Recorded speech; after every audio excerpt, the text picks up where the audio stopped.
been married to my wife Addison for about 7 years now. She's a good person, sweet, funny, and I've always considered our marriage to be pretty strong. To be completely honest, the only real problems we have don't actually come from us. They come gift-wrapped with a bow from her parents. Now, don't get me wrong. I've tried to play the nice son-in-law role. I've smiled at the right times, laughed at jokes that weren't even jokes, and nodded through conversations about how things were done in the old days. But her parents? Overbearing doesn't even begin to cover it. It's like they think our marriage license came with a punch card that lets them stay in our lives rent-free forever. And Addison? God love her, but sometimes she's like the world's worst bouncer. Instead of keeping them out when I say, hey, maybe not tonight, she's waving them right past the velvet rope. And occasionally, she doesn't just let them in. She actively undermines me in front of them, like I'm the opening act at a comedy club they didn't even buy tickets for. Case in point, the remodeling fiasco. I told Addison point blank, honey, it's not a good time for your parents to stay over. The house is cramped, there's drywall dust in the air, and unless your parents like sleeping next to power tools, maybe not. She nodded, said nothing. And I thought, great, she gets it. Fast forward a couple of days. I come home from work, pull up in the driveway, and see their cars parked out front like it's a family reunion. Walk in the door, bags everywhere, shoes off in the hallway, and her dad already sitting on my couch like a king surveying his kingdom. I turned to Addison. Really? Really? She just shrugged and hit me with the classic. They're my parents, Adrian. Yeah, and I shot back. Did all the hotels in town spontaneously combust? Or maybe your siblings' houses don't exist anymore. But no, in her mind, parents trump all logic. We had a massive fight about it that night. She refused to admit she'd done anything wrong. Her logic loop was basically just they're my parents, on repeat like a broken record. Over the years, I've done my best to enforce boundaries. Think of me like a medieval knight guarding the castle gates. Sometimes I win, sometimes they storm the walls, but eventually we reached a sort of balance. Addison started to understand that maybe, just maybe, we needed some distance from them. Things improved mostly. Except in one area, her dad, Thomas. Now, Thomas doesn't just have a chip on his shoulder about me. It's like he bought the whole bag of chips and decided to balance it there forever. He's always been difficult. You know the type. Old-fashioned, opinionated, loves the sound of his own voice. And the kicker? He only respects men with real jobs. Doctors, lawyers, something that comes with a fancy title and a corner office. Anything else is, in his words, a waste of time. I, on the other hand, am an animator. I think you can already see where this train is headed. But wait, there's more. I don't just sit in my pajamas doodling stick figures for fun. I actually run a YouTube channel that makes animated content for kids. And not to brag, but actually, yes, to brag. It's successful. Like, pays the bills, pays for vacations, pays for my wife's occasional spontaneous shopping sprees. Successful. I'm not some PewDiePie-level celebrity. You've probably never heard of me, and that's fine. I'm not out here signing autographs in grocery stores. But between merchandising, sponsorships, and views, I make more money than most people I know. And just to twist the knife a little, I make more than Thomas ever did in his so-called respectable career. And this isn't some guy in a basement hobby, either. It's a legit business. I've got a small team of artists and animators on payroll, plus a musician who composes original songs for my videos. I'm basically running a studio. Pixar-lite. Diet Disney. It's not just fun. It's long hours, deadlines, and the occasional toddler screaming my character's theme songs in a Walmart aisle. Which, yes, is as terrifying as it sounds. But Thomas? Nope. Not impressed. The man has never respected what I do.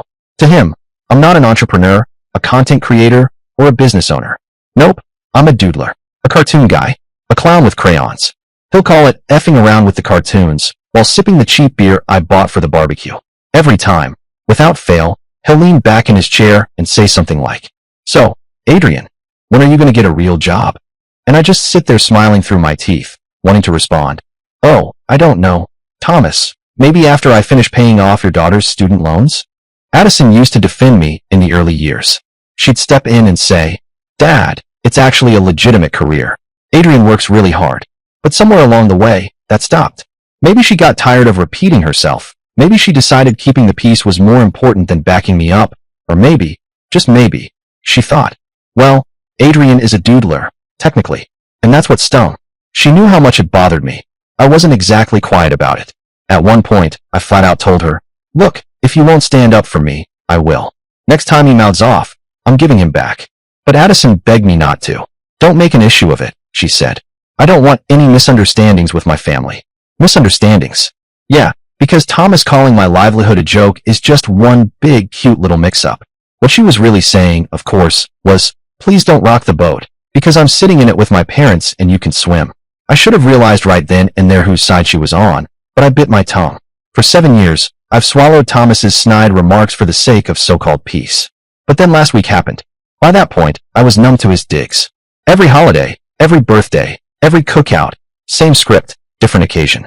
He'd grin that smug grin and ask, so, how's the doodling business? Or, when's the real company going to open up? I ignored him. I always did. But then, last week, he decided to take it up a notch. Last week, Addison and I went over to her parents' house for Thanksgiving. You know, turkey, stuffing, cranberry sauce. The usual Norman Rockwell fantasy with just a pinch of family dysfunction sprinkled on top. It was supposed to be a nice, casual gathering. And honestly, for the first hour, it actually was. Just us, her parents, her siblings, and their spouses. People were laughing, telling stories, passing around rolls. For a fleeting moment, I thought, hey, maybe this year Thomas will let me digest in peace. Of course, I should have known better. The man doesn't just enter conversations, he invades them. So, in the middle of everyone chatting, Thomas cuts through the noise like a foghorn blasting across a quiet harbor. Adrian. I nearly dropped my fork. The whole table quieted down a bit, everyone turning toward me like I was about to be interrogated by the IRS. He leaned back in his chair, puffed up his chest, and hit me with it. So, how's the cartoon business going? Now, on the surface, harmless. Polite, even. But I knew better. That's Thomas's favorite opener, the verbal equivalent of a boxer's jab. He wasn't interested in my answer. He just wanted to see me squirm. So I smiled, kept my voice even, and said, actually really good. We just landed a sponsorship I've been negotiating for a while. There. Short, sweet, optimistic. Should have been the end of it. But Thomas? Oh no. Thomas doesn't play by the rules of polite society. My success was like salt on a slug. It didn't sit well. He scoffed, loudly enough to drown out the sound of the gravy boat hitting the table. Can't understand men these days. Addison gave me a nervous look, the kind that says, please don't burn the turkey over this. But I just sipped my drink. Thomas, of course, doubled down. Back in my day, men were providers. We didn't play around with drawings all day. We worked hard. We built things. We didn't sit behind a screen making cartoons for children. I swear, you'd think I told the man I was a professional balloon animal sculptor. Now, I'd heard this lecture a dozen times before, but he was more animated than usual this time. I could smell the cheap beer wafting across the table, and the more he talked, the redder his face got. He was definitely more passionate than usual, and I realized pretty quickly he'd gone off script. And then, because apparently self-control isn't in his vocabulary, he went off the deep end pretty quickly. And then, oh boy, here's where the man launched himself straight into hell without a parachute. Thomas turned to Addison, my wife, and in that loud, judgmental voice of his said, you keep a close eye on him. Can't trust men who are too into kid stuff. You know what I mean. The table went dead silent. Forks froze halfway to mouths, gravy boats mid-pour. Everyone knew what he meant. That wasn't some throwaway jab. That wasn't a grumpy old man being old-fashioned. That was the accusation, the kind of thing that can wreck a man's life if it sticks. To say I was furious? That doesn't even scratch the surface. I wasn't just furious. I was nuclear. My hands shook, and for one insane second, I actually had to stop myself from vaulting across the table and knocking him flat on his beer-bloated backside. Instead, I went with words. My voice shook as I looked him straight in the eye and said, I'm sorry. What exactly do you mean by that, Thomas? Go ahead. Explain yourself. Because if you're going to throw that kind of filth in my direction, you better have the spine to stand behind it. But guess what? I didn't get to hear whatever pathetic excuse was about to dribble out of his mouth, because Addison, my wife, finally decided to speak up. And for a split second, I thought, yes, she's finally taking a stand. 7 years of me biting my tongue, and now she's going to put him in his place. Wrong. She looked at me, sighed like I was the one ruining Thanksgiving, and said, don't make a big deal out of it. Then she just kept eating her turkey like her dad hadn't just dropped a nuclear bomb on the table. I blinked at her, trying to process what I'd just heard. Excuse me? I asked. She didn't even flinch. You're making a scene. A scene. After what he just said to me. Her dad had just implied something absolutely disgusting about me. And she was sitting there, chewing her food, acting like I was the problem. Acting like I was dramatic for not letting it slide. Thomas was still sitting there smug, belly out, arms folded, looking like he'd just scored some kind of moral victory. Addison, meanwhile, wouldn't even lift her eyes from her plate. just kept sawing at her turkey like it was the most fascinating piece of poultry she'd ever seen. At that point, I didn't care whether I was making a scene or not. A scene? Good. Let it be dinner theater. I turned to my wife and asked, plain and simple, "Are you okay with your dad saying that kind of thing about me?"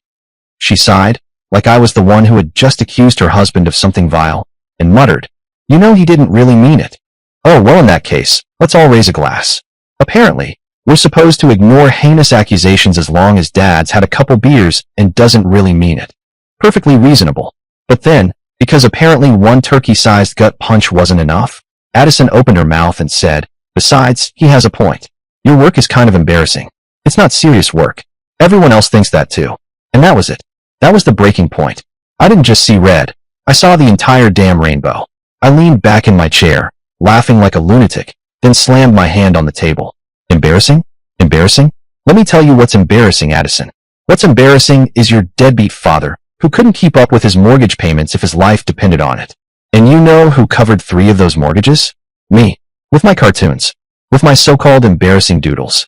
The room went dead silent, except for the sound of Thomas shifting uncomfortably in his chair. I wasn't done. Not even close. You want to talk about serious? Let's talk about the 3 insurance payments I covered when your precious old man here couldn't scrape together the cash. That money came from me drawing cartoons. From kids' songs. From sponsorships. From the very work you're calling embarrassing. If the old bastard is so ashamed of my money, then guess what? He can march his sorry but over and hand every penny back. Let's see how fast he does that. Addison finally lifted her eyes from her plate, glaring at me. Adrian, that's enough. Be quiet. And that's when I snapped completely. I turned to her and said, "No, Addison, you shut the hell up. You know what your mouth is good for. It's useless unless you're giving me a BJ. So do us both a favor. Shut your damn mouth." Her jaw dropped. The whole table gasped. And me? I leaned back, looked her dead in the eye, and said, "Was that embarrassing? But it's true. You're unemployed. You live off my cartoon money. And since your bastard dad can't earn enough himself, he's jealous of me." The silence was thick. I turned slowly toward Thomas, savoring it. "You old bastard," I said, pointing right at him. "You love to talk about being a provider, don't you? Well, let's get real. Your daughter's parading around in Victoria's Secret lingerie. Guess who paid? Me, the provider. She dines at the best restaurants in the city. Guess who picks up the bill? Me, the provider. And to top it all off, you stupid dog, I even provided you with money." Thomas's face went red, a vein bulging on his forehead. "So don't you dare stand there puffing your chest, pretending you know what being a provider is. Shut the hell up, drink your cheap beer. That's all your sorry excuse of a job can afford. And sulk all you want, because I am done listening to you bark." This wasn't about cartoons, or jobs, or YouTube. This was about respect. Thomas had shown me plenty of times that he didn't respect me as a man, but he'd gone too far this time. The worst part wasn't Thomas running his mouth. It was Addison not even caring enough to try and understand why I was so offended. Like, hello? Do we all just imagine the part where her father basically accused me of being some kind of creep? Nope. Apparently that was just me being dramatic. I got up, pushed my chair back so hard it nearly took out the dog, flipped both my middle fingers at Thomas and the rest of his budget beer clan, and said, "Screw you all." Then I strutted out like I was the headliner leaving a failed open mic night. Straight to the car. Heat in the ignition. Engine roaring like a T-Rex choking on a lawnmower. And Addison? Oh, she could figure her own ride home. For all I cared, she could hitchhike with the turkey carcass still sitting in the trash, arm wrestle a raccoon for shotgun, or Uber back on the dignity she lost when she called my job embarrassing. I peeled out of that driveway like Vin Diesel's broke cousin, burning rubber, leaving behind a cloud of smoke, shame, and gravy fumes. About 10 minutes into my drive, my phone rang. Addison. Of course. Against my better judgment, I answered. "Are you for real right now?" she barked. "First you ruin the dinner, then you take the car without me?" I laughed. Actually laughed. Screw you and screw your dad and screw that dinner. You can get a ride home in a car that was paid for with a real job. Then I hung up on her before she could reply. A few seconds later, my phone buzzed again, angry text this time. Something about me being childish, dramatic, selfish, you name it. Classic hit list. I didn't even bother replying. By the time I got home, I was still vibrating with anger, pacing around like a caged animal. Sure, I was furious at Thomas. But that wasn't new.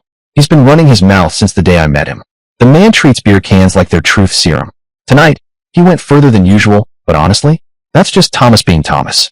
What really got under my skin, what twisted the knife, was Addison, my wife. The person who's supposed to be in my corner. She didn't just stay quiet. She basically co-signed her dad's garbage.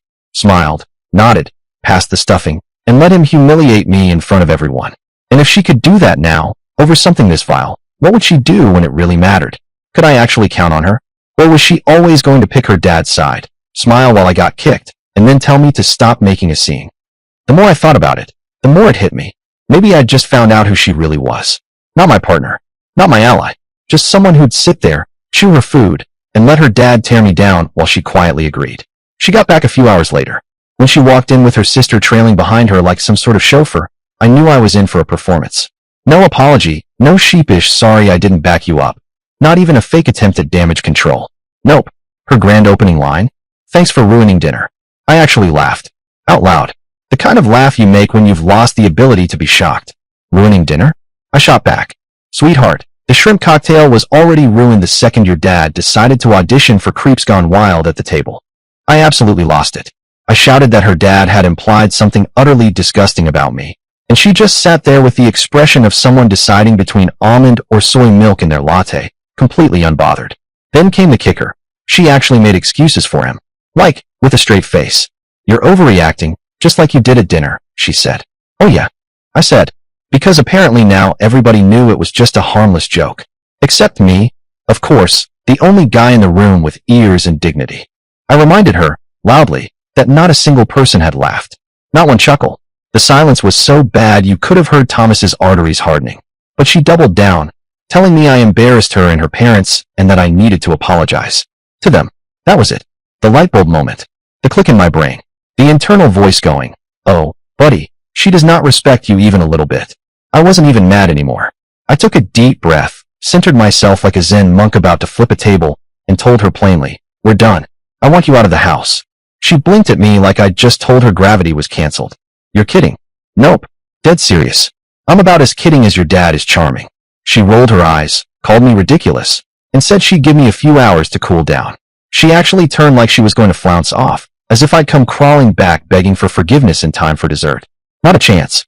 I stepped in front of her. Don't bother waiting. I'm not going to cool down. Not in a few hours. Not in a few decades. I told her flat out that I deserved a partner who had my back, not one who volunteers me as the family punching bag. I reminded her how many times I'd swallowed my pride, smiled, nodded, all for the sake of keeping peace at her parents' dinner table. And you repaid me, I said, voice steady, by siding with your dad while he treated me like garbage. Then you dismissed me, insulted me, and tried to make it seem like I was the problem. She started yelling at me like I had just burned down the family estate. You're being dramatic, Adrian. You're throwing our marriage away over a comment. Oh sure, just a comment. Like it wasn't the greatest hits album of insults I'd been collecting for years. I snapped back. It's not one comment, Addison. It's a pattern. And congratulations, you finally broke the camel's back. Or maybe it was the camel's credit card. We'll never know. I told her flat out. You've got until the morning to figure out where you're going to stay. If you choose not to leave, then I'm done paying rent. Either way, you're not enjoying another dime of my money since you and Daddy Dearest clearly don't respect the way I earn it. She crossed her arms like a kid told she couldn't have dessert. I'm not leaving, Adrian. Oh, that's cute, I said, pulling up the bank app on my phone and hitting cancel on her card like it was Candy Crush. The look on her face when she realized the financial faucet had turned off? Priceless. Academy Award worthy. Suddenly, her tone softened. Maybe we just need some space. To, work through this. I clapped my hands together. There it is. The space line. Translation. You want me to forgive and forget while you keep gaslighting me into believing your dad's roast comedy special was just a quirky bonding exercise. Well, screw you, and that space you want. A week later. My house has never been so peaceful. Haven't seen her since she moved out. No shoes by the door. No sighing when I load the dishwasher the wrong way. Bliss. She's called me a few times since, trying out different scripts like she's auditioning for a soap opera. First call.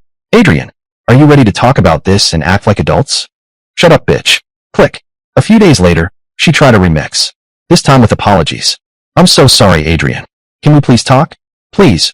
I'm begging you. We can work through this. I told her flat out. There's nothing to work through. Unless you mean me working through the joy of not hearing your dad's voice. And then the reinforcements came marching in. Her mom and sister called me too, tag teaming like I was a referee in a wrestling match. Both of them gave me the whole, we're so sorry about Thomas's comments, Adrian. We really are. Please, just let Addison move back in. Oh, now you're sorry? Where was that energy when I was biting my tongue at dinner while your family treated me like the entertainment? No thanks. If Thomas is the opening act, I'm not sticking around for the encore. At this point, I want nothing to do with them. Addison's mom had the nerve to ask me if I'd be willing to forgive them if Thomas apologized. I actually laughed, like out loud. I told her exactly where Thomas could shove his apology, and spoiler alert, it wasn't in a polite, family-friendly location. An apology from that man was worth less than dirt. At least dirt can grow potatoes. Thomas? He can't even grow self-awareness. She got quiet after that, probably realizing I was done playing nice son-in-law. And sure enough, the whole family stopped calling me. Maybe it was because I'd finally dropped all pretense of politeness and burned that bridge with a flamethrower. Honestly, good. Let them feel a fraction of the disrespect they'd been ladling onto me for years. I slept better without their phone numbers lighting up my screen. Now to be clear to anyone who thinks I overreacted, no, I didn't regret standing up for myself. Not even a little. A few days after Addison packed up and flounced out, I went ahead and filed for divorce. Fast, clean, decisive. Like ripping off a Band-Aid. Except the Band-Aid has been soaking in vinegar and whispering insults about your career for years. I wasn't going to leave the door open for her or her circus of a family to worm their way back into my life.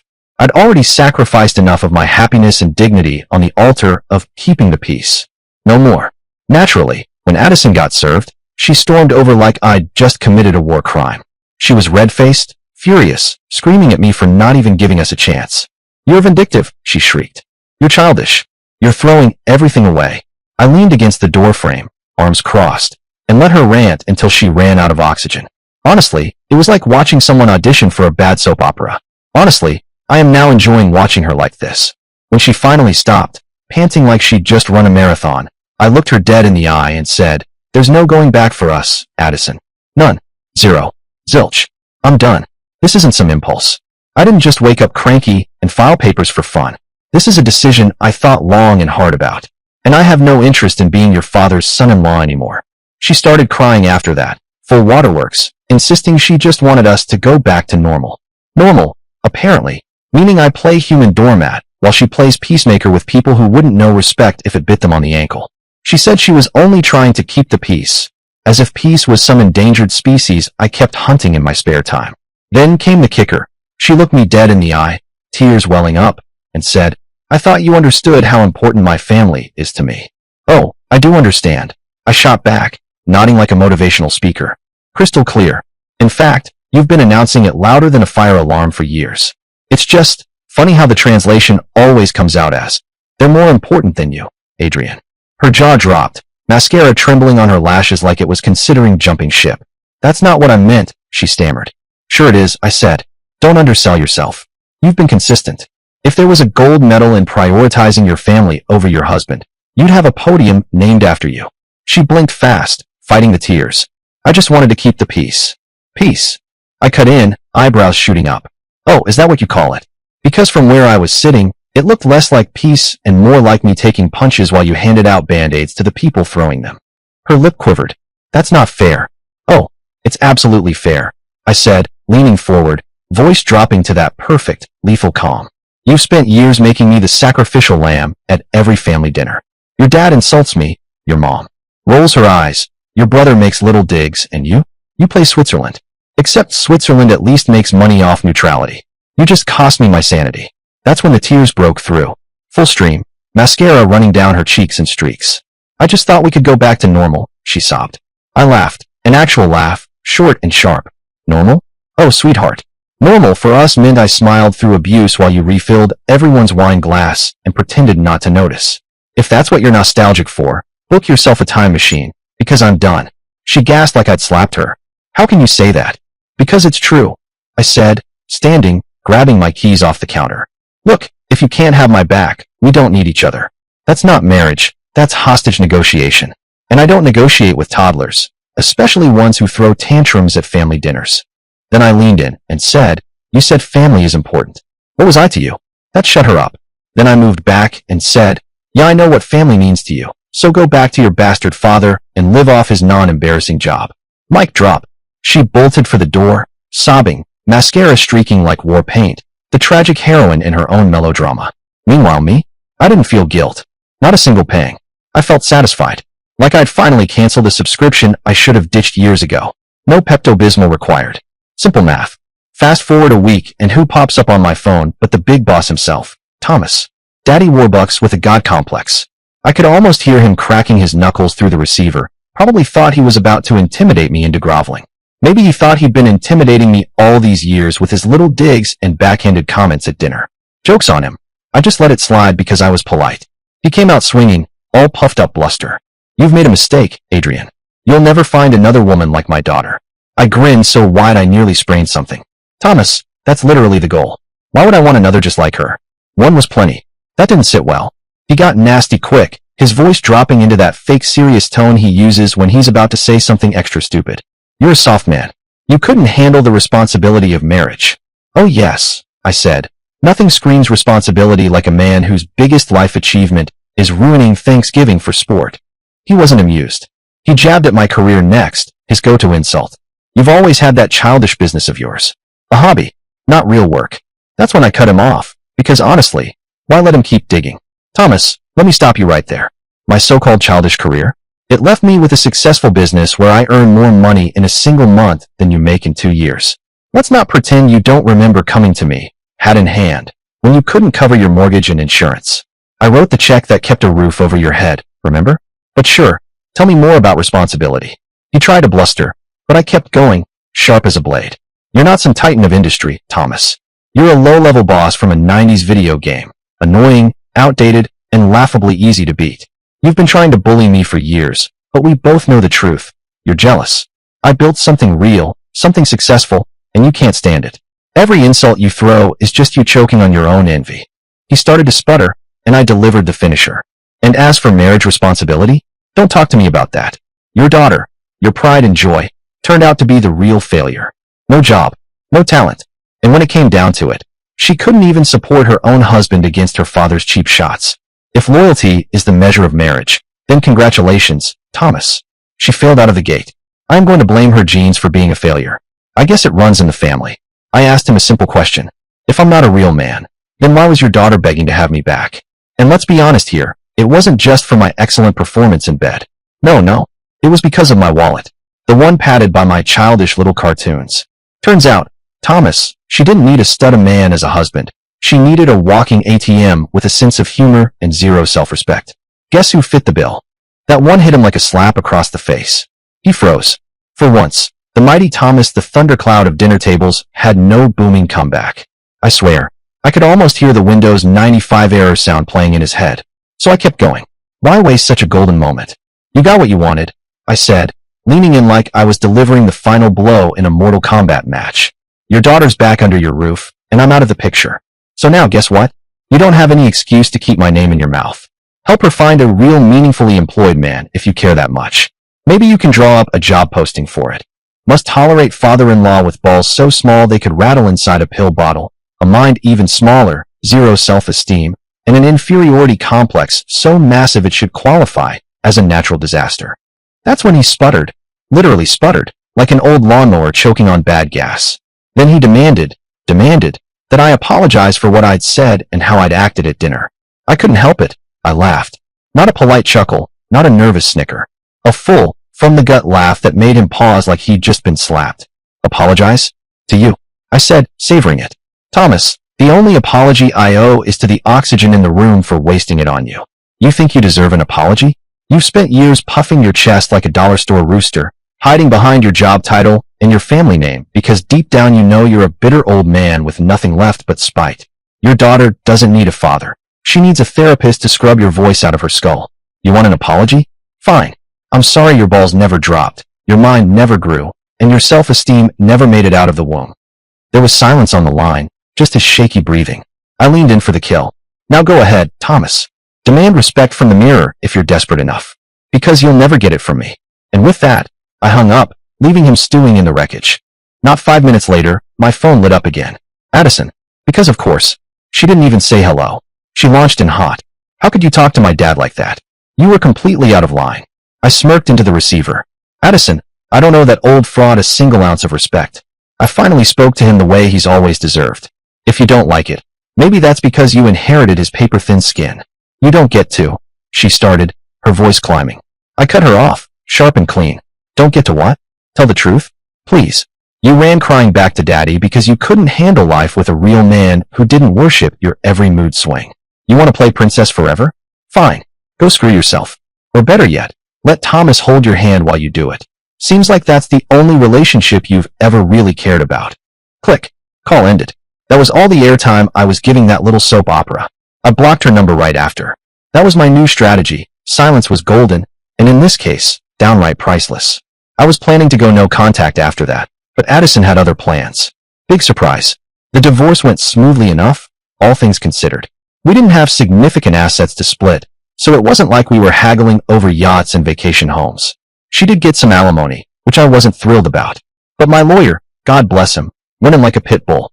The man practically growled at the judge. Your Honor, he said, waving his papers like they were holy scripture. My client's ex-wife has been voluntarily unemployed for the entirety of this marriage. No job, no real contribution, no attempt to better her financial standing. She made vibes, not income. The judge raised an eyebrow. Counselor, vibes? Yes, Your Honor, he said with a straight face. She brings vibes. Instagram-level vibes. Nothing that pays rent. I had to cough into my hand to stop myself from laughing. Addison, on the other hand, glared at him like she was about to throw her shoe. Then the judge gave his verdict. Mrs. Anderson, you do have decent job prospects. I leaned back in my chair and muttered. Translation, get off the couch and find something to do. Addison hissed under her breath. You're a jerk. And you're about to be an unemployed bitch. I whispered back, smiling. The judge cleared his throat, clearly trying not to smirk. That's enough, Mr. Anderson. But the point stands. Alimony will be limited. So yeah, she got something, but not the lifetime free ride she was hoping for. Honestly, I considered it a moral victory. So, I was only stuck paying alimony for a short time while she found her feet. Not my dream scenario, but hey, it could have gone much worse. So, I took it as a win. Addison tried one last time to get in touch after the divorce was finalized. She actually showed up at my house, like some bargain bin rom-com heroine, except without the flowers or the dignity. She stood on my porch, fidgeting like a teenager about to confess she broke Dad's car. I miss you, she said, eyes big and wet. I regret the way things ended. I should have taken your side more. My dad was wrong, and I could have done better. I laughed, out loud, right in her face. Wow, that's touching, Addison. Really, but unfortunately, this isn't a movie, and you don't get a do-over because the lighting feels right. You picked Daddy Dearest over me, and now you want to hit rewind? Cute, but no. She winced, but kept going. I just thought maybe we could. I cut her off with a smile sharp enough to draw blood. Nope, you thought wrong. Way too late for your little epiphany, sweetheart. Go journal about it. Or maybe cry to Thomas. He seems to love hearing you whine. Her lip trembled. Adrian, please. I stepped forward, dropped the smirk, and went cold. Listen carefully, Addison. Don't show up on my property again. Because the next time, it won't be me at the door. It'll be a sheriff's deputy serving you a restraining order. Got it. She left crying. Full waterworks, mascara streaks, the whole tragic opera. I shut the door behind her and went straight back to my coffee like nothing happened. I haven't heard from her or seen her since then. I haven't heard from anyone else in her family either, and honestly, I prefer it that way. I'll keep on succeeding in my career in spite of what any of them think about what I do. It didn't take me long after the divorce to figure out my next move. If my ex and her lovely family thought I was just some loser drawing cartoons for fun, then fine. I'd double down. I created an adults-only cartoon channel, and it blew up fast. I'm talking millions of views, ad revenue rolling in, merch flying off the shelves. And the crown jewel? A character named Old Tommy the truck driver, a beer-gutted, red-faced blowhard with a bad comb-over and a habit of yelling about being the provider. Yeah, a not-so-subtle nod to my dear ex-father-in-law, Thomas. Episode 1. Old Tommy complains about his daughter's boyfriend not being a real man while sitting in his underwear, eating cold beans from a can. Episode 2.